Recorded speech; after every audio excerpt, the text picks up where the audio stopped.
something in everybody. And whether you take it or not, or smoke it or not, it's a big issue.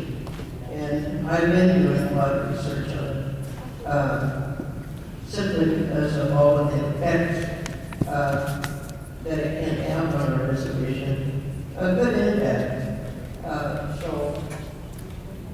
But I'm on this thing about, we've got so many problems with drugs, alcohol, violence, abuse, and suicide. And all of it has to do with some kind of drug. And marijuana has changed over the years. 20, 30 years ago, it was 5 or 6% TCH. Today it's around 15, 16. So that has a different effect on the body, or it would have to have. And hasn't been any studies done on it. I don't know.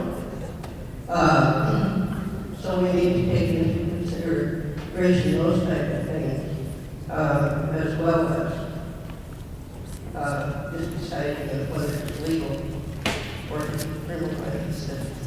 And I appreciate, I sat in on the committee where people were, the council was discussing it the other day. And it is a tough question.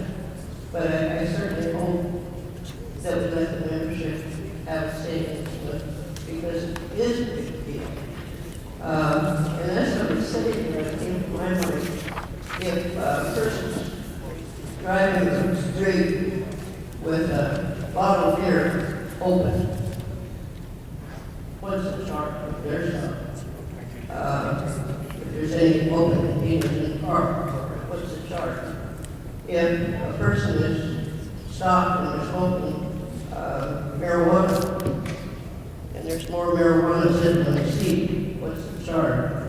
To me, they're very similar situations, but maybe I'm wrong. So, the marijuana. I have great beer. But those are questions that happen to come to my mind. But please get this out to the membership. Thank you.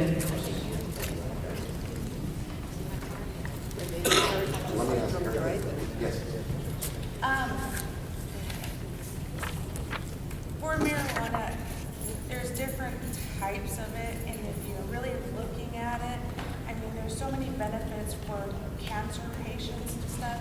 It's not just smoking. There's different ways and different parts of the THC that is used for pain management.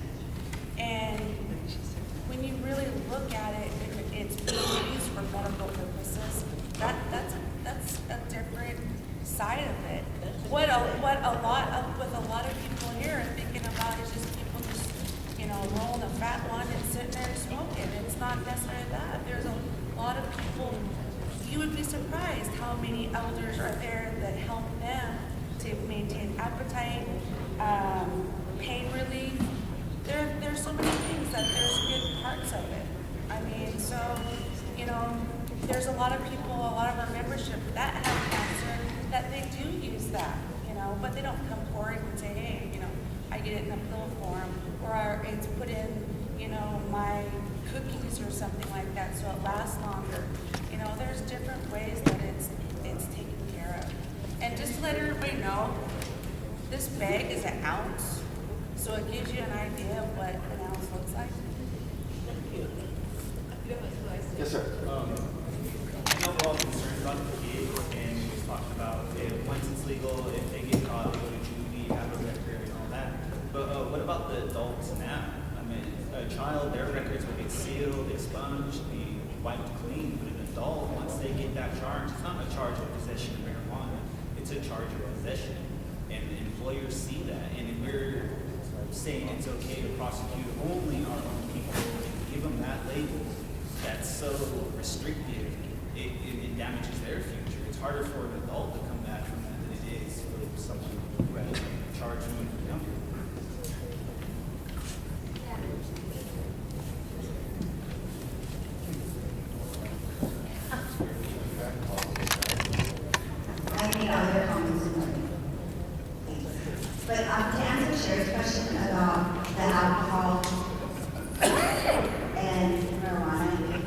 difference. Alcohol, it can get charged for under the influence, that is a crime, and it's still a crime underneath state law. So the non-Indian can be charged in county.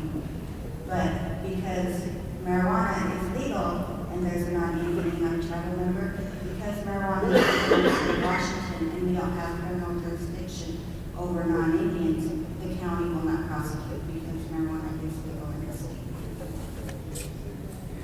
Big step forward. I'm just curious, as of now, what's the rule? Because this is just something that you're trying to process. So, It's a criminal offense. even if it was just for medical, because like I have a friend who has cancer and uses it for medical purposes, doesn't want to, but I mean, what are you supposed to do? The medicine makes her even sicker, and she's going through radiation, and she lives in housing. And she actually ended up in trouble too because paraphernalia was found in her home, and it was like she had to go in, and basically her house was put at risk.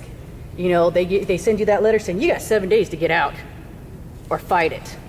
And she had to go in and fight it and sign a contract. But it was extremely arbitrary because she was like, I don't understand. I have medical. I'm allowed to do this and that. She didn't understand the other rules for our side, even though she lives in our housing on our reservation, because that's how arbitrary it is.